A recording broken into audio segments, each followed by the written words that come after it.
Hello learners.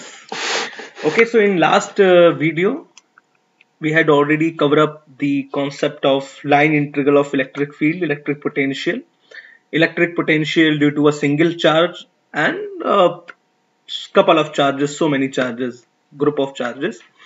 So now it's time to continue the same portion. So here the electric potential due to an electric dipole. So for just revising purposes, dipole is the system of two equal and opposite charges who have same magnitude but opposite in polarity and separated by a finite distance, and that finite distance is a very small. Okay, it is not of the order of meter, inch or centimeter, it is of the order of nanometer, angstrom level. So here is a dipole AB having charges minus q and plus q separated by a distance 2L. And now we are try to calculate the electric potential due to this dipole on axial condition, on axial position at point P. So first we calculate the electric potential due to plus q charge on P and then minus q charge on P, and then we add up the all things and we done our whole calculation. So here for plus q charge 1 upon 4 pi epsilon naught q by x minus L square, because this whole distance is x from the reference point O and this distance is L. So the distance of plus q, that is point B to P, is actually x minus L. That's why 1 upon 4 pi epsilon naught q by x minus L. And for negative charge 1 upon 4 pi epsilon naught minus q by x plus L. So on add up all those above two equations, we get q by 4 pi epsilon naught, we take the common portion, and 1 by x minus L minus 1 upon x plus L. On solving this bracket, we get 1 upon 4 pi epsilon naught q times 2L. See, q times 2L, it is the charge, magnitude of charge and the distance between the charges in a dipole. So this whole term now become electric dipole moment P. Electric dipole moment P. You see, the q times 2L. Okay, so this whole become electric dipole moment P, which is a vector quantity. So 1 upon 4 pi epsilon naught P upon x square minus L square. Now again, since L is the very small and negligible, so on neglecting the L, we get the 1 upon 4 pi epsilon naught P upon x square. 1 upon 4 pi epsilon naught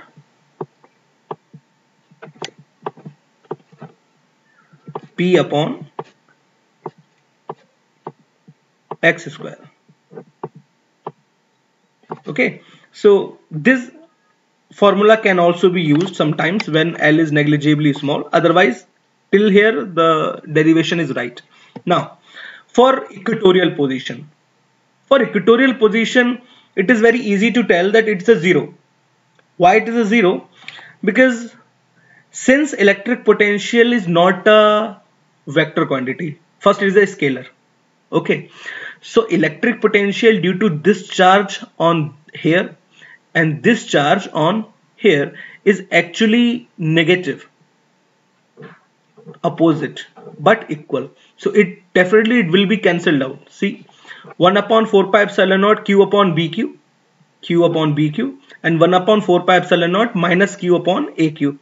Take the common portion out of the bracket, 1 upon bq minus 1 upon aq. And now in the right angle triangle AQO and BQO, AQ and BQ is equal, both are the hypotenuse. So that's why the net electrostatic potential at a point in the electric field due to an electric dipole at any point on equatorial line is 0. At any point means either here, here, here. Even if we extend this line and we try to calculate here, here, anywhere in this equatorial line, the electric potential is 0, because if we take this point, so this hypotenuse and this hypotenuse will also equal to each other, then again they both will be cancelled out. So now moving forward, equipotential surfaces. So as it is clear from its name the surface at which every point have the same potential. So the potential difference between any 2 points is 0. That is called electrostatic equipotential surfaces. So a surface at every point of which the potential due to a charge distribution is the same is called equipotential surface. So if the uniform electric field, if there is a uniform electric field and uniform electric field lines are passing through per unit area, then the equipotential surfaces from that electric field are plane equipotential surfaces. It is shown over here. This is plane equipotential surfaces.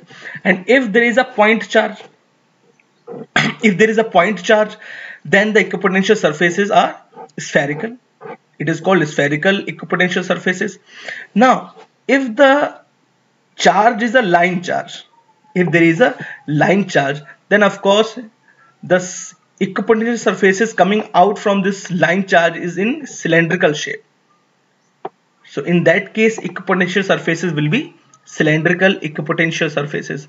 So again, for uniform electric field, plane equipotential surfaces or rectangular surfaces. For point charge, it is spherical. For line charge, it is cylindrical.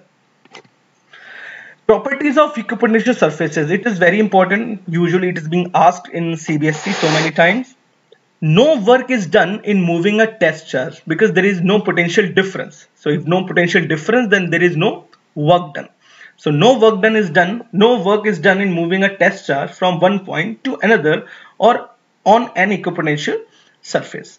Second, the electric field is always perpendicular to the element dl of the equipotential surface, that is WAB equals to minus integral of a to b E times dl equals to 0. Equipotential surfaces indicate region of strong or weak electric field.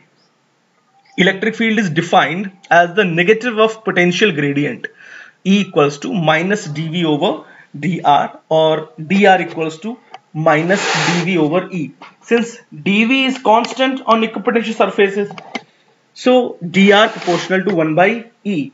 So if electric field is strong, then the elementary length is very small. If E is weak, then elementary length should be large. The separation of equipotential surfaces will be smaller and vice versa. So two equipotential surfaces cannot be intersect to each other, because if they intersect, then at a point of intersection there will be two values of electric potential, which is not possible. It is same as the electric line of forces. Electric potential is a scalar quantity, whereas electric potential gradient is a vector quantity. The negative sign of potential gradient shows that the rate of change of potential with distance is always against the electric field intensity. This point is very important. Most of the time it is asked and as an assertion and reasoning in CBSE. I request to students kindly note that point during the video by, or either you can take a pause on that. So please note, it is very important line. Most of the time it is being asked as an assertion and reasoning. It is very important line that the negative sign of potential gradient shows that the rate of change of potential with the distance is always against the electric field intensity. Now electrostatic potential energy. Okay, so electrostatic potential energy, the work done in moving a charge Q from infinity to a point in electric field against the electric force is called electrostatic potential energy. And since we done the work done against the force, that's why this energy is in negative. Okay, that's the other point.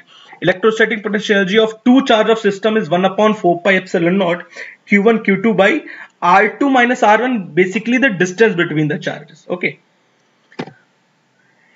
Similarly, for electrostatic potential energy for the system of charges, here we use the three charges system. So same, since electrostatic potential energy is not a vector quantity, it's not a vector quantity, so we just do the similar process. We just add all the potential energies between two charges, first Q1 to Q3, then Q3 to Q2 and Q2 to Q1, and then add all the energies. We get our final equation. Now this is the important topic, area vector, but we will cover up in our next video. Till then, thank you learners.